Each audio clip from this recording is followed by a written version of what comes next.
What is happening, guys? Mati Martin is back again, getting into it now. So just a quick update for you guys. Thank you for the comments, likes, subscriptions. Let's keep it going. So today, guys, I was rocking this fragrance. I decided to wear this one to the office to see how it was.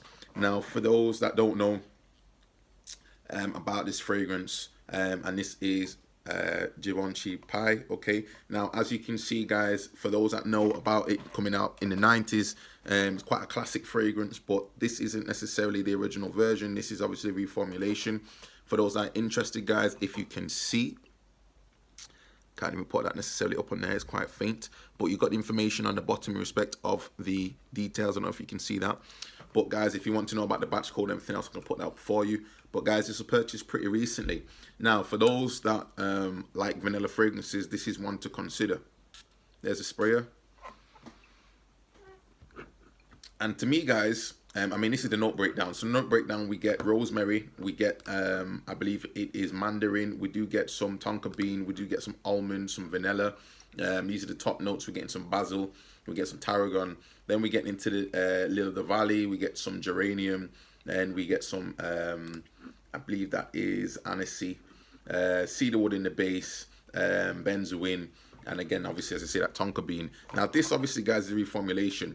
And to me, it smells similar to Moschino Omo, for those that know about that fragrance. So if you imagine a type of soapy sort of, it's still vanilla, you're still getting that element of the citrus, but maybe from the basil, maybe from the, I believe that is tarragon, you're getting that in the top notes as soon as it opens up.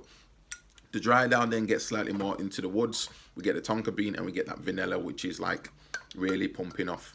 Now, for me, guys, again, I want this to the office, and the reason why I want this to the office is because it's not really, I don't think it's an offensive fragrance. Maybe it smells a little bit dated in the opening. I'm not a fan of Moschino Uomo, just wasn't a fan of that one. This to me is, as I say, it smells similar in the opening. The dry down is what I enjoy when it comes to the vanilla notes. But the only issue with this one for me, guys, is ultimately it doesn't really project that much.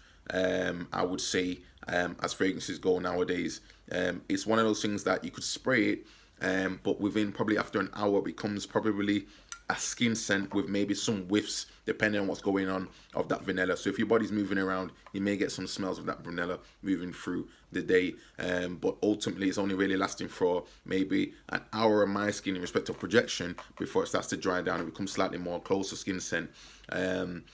Even versatility wise, I don't really know when you could wear this outside of the cold weather, guys, or maybe in the autumn. I wouldn't wear this for summer. It is, I mean, the juice suggests it is more of a cooler weather type of fragrance.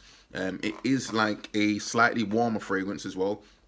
It's not a bad fragrance at all, but it's just not necessarily projecting, guys. So it's one of those ones where you can get this pretty cheap. I think I got some boots for about £40, and this is the 100 ml. The cap at the tops looks good, but it's still a little bit plastic and cheap. It's not bad though. The spray is okay. This isn't necessarily one I'd go to first time around. As I say, for the office, it's just something I want to test out. It's okay, it's not offensive, it doesn't project enough that you could think, wow, someone's going to be offended by it. It's just an okay scent. Again, you get that dry down in the vanilla, and that's ultimately what I like about this fragrance. Outside of that, guys, compliments wise, no one's necessarily complimented me on this in the office. I've not worn it enough for that, but at the same time, maybe one day I'll try it out and see, and I'll probably just do ask some ladies what their opinions are on it, guys. So that was my office scent of the day. I'm just going to maybe do a few more of these and let you guys know what I have in my collection. But for me, guys, it's okay if you can get this one on sale and get it pretty cheaply. Go and check it out. It's not necessarily the best fragrances in this day and age now. I think it's a little bit dated and things have moved on. Obviously, this is the reformulated version, the most up-to-date version of it. I understand that the previous versions were a lot heavier. Can't say that I knew enough about fragrances then to even know what it was at the time in the 90s, but that's how it goes, guys. So check it out. That's Givenchy Pie. Let me know your thoughts, guys. Do you have this in your collection? This is one that you wear to the office. This is one you've worn just maybe just going to the shops and doing your stuff on a Sunday. Let me know your thoughts, guys. Thank you for the comments, like, and subscriptions. If you do like the video, give it a thumbs up. If you don't like the video, blah. Okay, guys. And I look forward to seeing you soon with some new videos shortly. Looking forward to hitting Germany very, very shortly, guys, to practice my Deutsch. and we'll see how it goes from there, guys. Okay, see you soon.